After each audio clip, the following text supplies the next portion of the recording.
What is going on, everybody? Dan Tramte here, and welcome to my tutorial series called Browser Noise. This is tutorial number 2.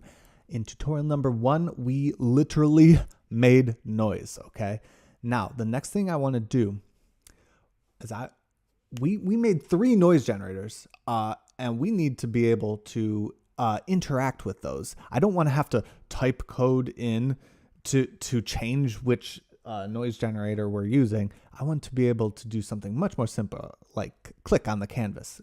Okay, so we are going to create 3 buttons, one for each generator, and when we click on it, it switches between the noise generators according to which button we click on. Okay, now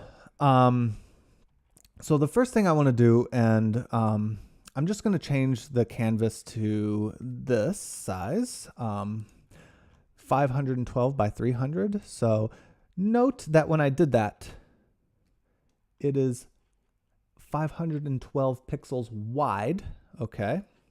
And it is 300 pixels tall. And one really important thing to note, remember in high school, in algebra or calculus and in your math classes, whenever you're graphing something, here's your x-axis, here's your y-axis, here's 0, 0 right here, right?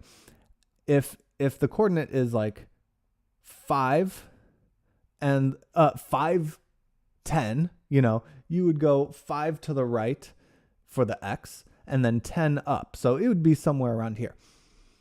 Forget everything you know, okay? In computer science, and generally speaking, in graphics in general, what we're usually doing is we're sort of flipping it upside down. Right now, get used to thinking 0, 0 as this top left-hand corner point, okay?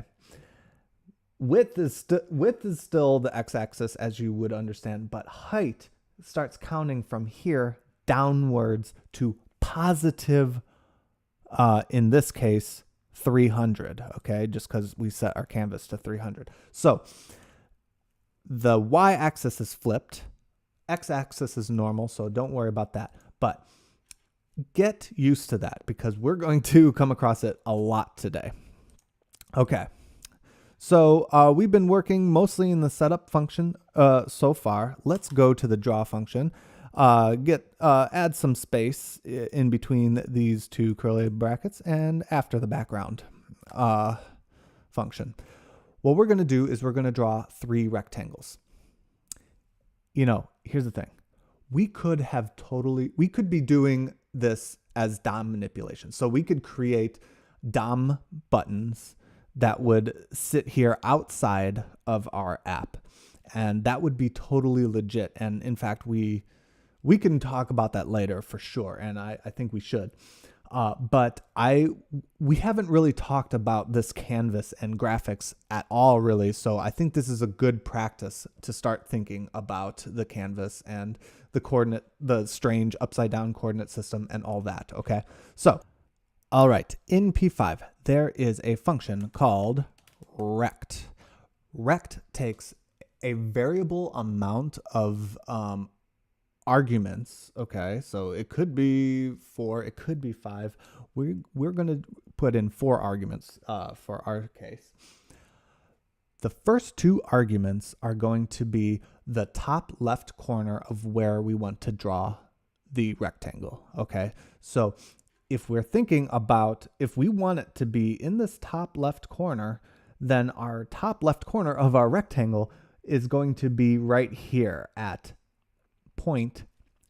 0, 0, that coordinate, right? So for our first 2 arguments, we put 0, 0. And we want it to be a third of the width of the canvas, okay? Because we're going to have 3 buttons.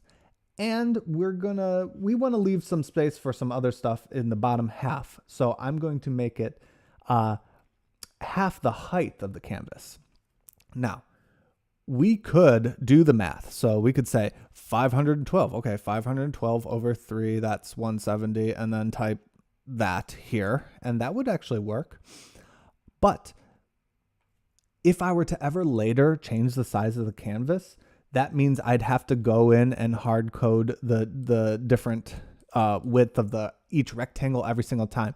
One way to do this dynamically is when we create this canvas, there's a variable that P5 automatically generates called the width, and one called height. And so currently there's a variable called width that is a value of 512. And there's a variable called height that is the value of 300. So one thing we could do, if we want it to be a third of the width of the canvas, we can literally just say width over 3. And likewise, if we want it to be half the height, we can say height over 2, or height times 0.5 or whatever. And so when I press stop and run, we're going to have a button that is a third the width of the entire canvas and half the height. Great. Okay. So now let's make the other two buttons. Rect. Okay. Remember, we take 4 arguments. The first argument is the top left corner of the rectangle that we want to draw, and we want that to be right here. And in terms of coordinates, we can think of that as a width of a third. So we already know what that is. It's width over 3, right? Height is 0, because remember, we start counting height up here and we go downwards to 400. So 0. And the button is actually going to be the same size. So we can just copy and paste the size of our button from our previous rectangle and place that right here. Really, it's the same thing. It's just that the starting, as our other rectangle, it's just that our starting X position is shifted a third of the width over, right? So let's play that. Boom. And then let's make another one. Rect. And everything's going to be the same. We can say, but we want to start it being drawn right here, which is the 2/3 point. There's a few ways to do that. I mean, we could do width over 3 plus width over 3, right? That would be 2/3. Or we could do something like width times 2 over 3. And then everything else is the same. Width over 3, height over 2. Okay.